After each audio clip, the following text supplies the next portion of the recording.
I want to dedicate this drasha tonight, this teaching, this Torah, to my dear friend Jessica Parrish Galloway, who we lost this week, and who was a deep and powerful inspiration to my spirit, to my soul, to my learning, and who we will be saying Kaddish for as a community tonight.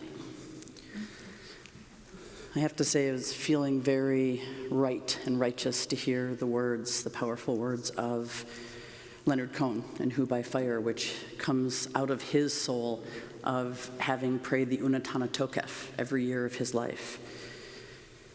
When I think about Leonard Cohen at this time of year, I always go back and I listen to his interview, which actually is a video from 1966, when he was being interviewed by the CBC.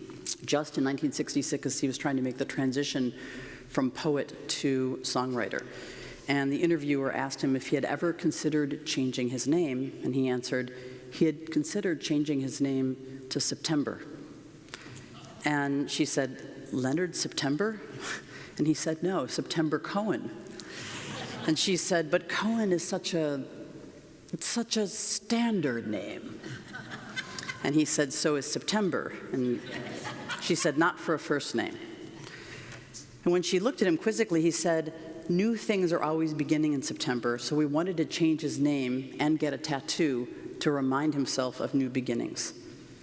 And there's actually a live concert bootleg that exists where at the end of the performance of Famous Blue Raincoat, he signs off as September Cohen instead of Leonard Cohen. So this is not apocryphal, this is true. He was kind of speaking in code to the Jewish world during that interview. He was saying, "I'm Jewish, and in the Jewish timeline, September is the beginning of the creation of the world. It's the head of the new year, the time for Shana or Shinui, for us to change. September is, for us, always a time of new beginnings and a time of endings, too. September, because of that, is sometimes a hard month for so many people. And this year, already, 5785, we have gone through so much loss, so much pain and anguish, sing Amisha Berach each week for our own democracy, not knowing what we could possibly do. And the Jewish year then asks us very deeply and personally, how do we approach ourselves, one another, our families, these losses, these gains? How do we make sense of the world as it moves forward? How do we have some agency to help shape it and change it, to create new beginnings, to not fall backwards? How do we live with a little bit of hope each day and not just despair?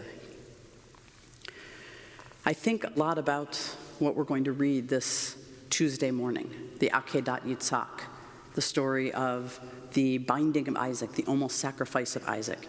And I think, what were the rabbis actually thinking when they thought several thousand years ago about the one reading that more Jews would hear than any other? What's the one observance during the year that more Jews actually observe than any other observance in the year? What do you think? You all know it. Is matzah involved?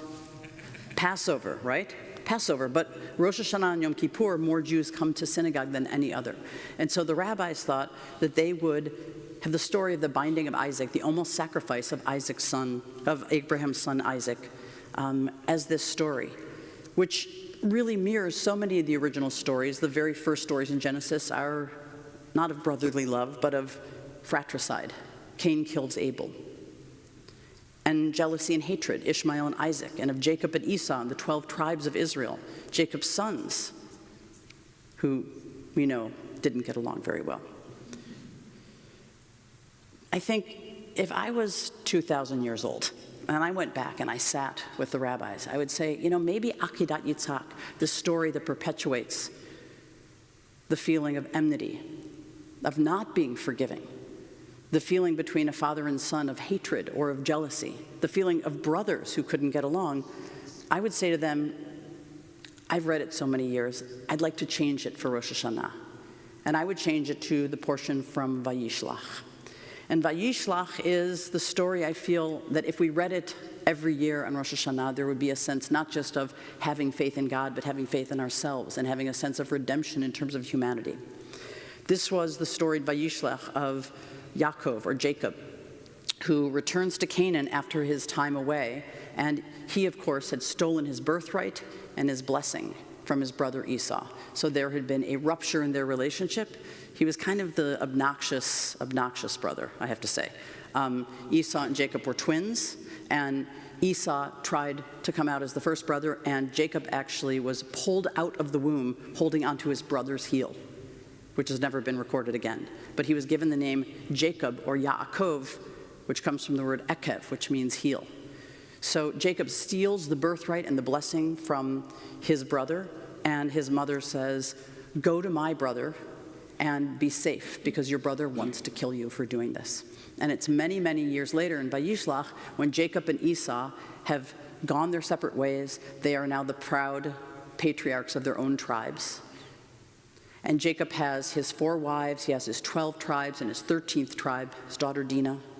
And Esau comes with his tribe. And Jacob looks and realizes that they are going to meet in the middle of the wilderness. And he is very, very scared, because he thinks after all these years, his brother still wants to kill him. So he sends his entire family ahead. He goes and he crosses the river. He spends all night wrestling with an angel. You know that story? This is the story of Jacob wrestling with the angel. And his name is changed in the wrestling from Jacob to Yisrael. And when he comes to the other side of the Jabbok River and he meets up with his brother, he literally bows down to him in the sand 7 times. He bows and bows and bows until he comes up to Esau. And Esau looks down at his brother. He does not take out a knife. He does not hurt him. He actually picks him up from his knees, kisses him, and hugs him, and they both cry. That's the story that I wish that we would read on Rosh Hashanah, but I'm not that powerful of a rabbi. We've got a few thousand years of history saying you're going to read the Akedah again this year about the almost sacrifice of Isaac by his father Abraham. But I still think it's important as we look at the generations to really think about how important it is to pay attention to other stories, because the other stories are so formative and so important when we think about what's happening in Israel. We think about Arabs, and we think about Israelis, we think about Jews and Muslims, and we think about all of the religions today that have some belief in humanity and faith and who pray for peace. I like to think about those stories, especially on Rosh Hashanah, when we think about possibilities and of building something new and creating a new year for ourselves. I also want to say that I wouldn't change the Nitzavim portion, which is actually the portion this week. Nitzavim is the portion that we read on Yom Kippur, because it says that there is something that is ultimately so powerful about being human that is not so far away that it's on the other side of the sea. It's not so far away that it's in heaven that we can't reach it, but it's right in our own hearts. And there is a piece of Talmud that says that this power, this human power, was actually created before the creation of the world, and it's called tshuva, the power of returning to ourselves and the power of forgiveness. So I want to give you 48 hours now to think about a few people in your life who you need to ask forgiveness from, or who you would like to be in a tshuva place with them, where you are asking for some repair in your relationship. Sometimes it's from this past year, or it could be from your childhood, or it could be from several years ago that you haven't had the courage, the ometz lev of your heart to move forward and to be forgiving or to have those conversations. So this superpower is not just for Jews. The power of being forgiving and of forgiveness, it's a human power. And it's a power that, especially between Rosh Hashanah, we're asked to employ. So I'm giving you a 48-hour ramp up so that you're not surprised on Rosh Hashanah when we talk about opening the gates to tshuva, opening the gates to return and replenishing our souls and repairing our relationships. You have a little bit of a head start to that. And I want to end before the Aleinu by saying that it's important for us to be forgiving before we ask to forgive anybody else, or we're asking to be forgiven by someone else, to forgive ourselves. And I think we're the least gentle on ourselves as human beings.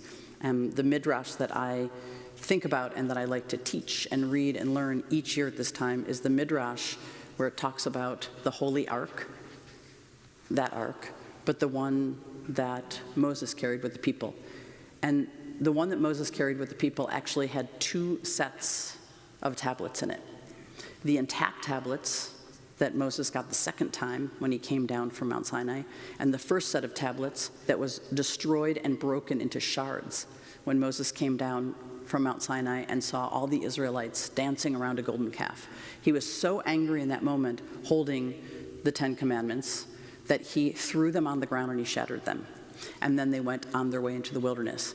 But what I love about this midrash is it said that somebody came back to that place, one of the Israelites, who saw that there was holiness in the brokenness, and gathered up all of the shards of the first 2 tablets and brought them. And when the second tablets came down that were totally whole and holy and intact, they opened up the ark and they put the other broken, shattered tablets in with the whole ones.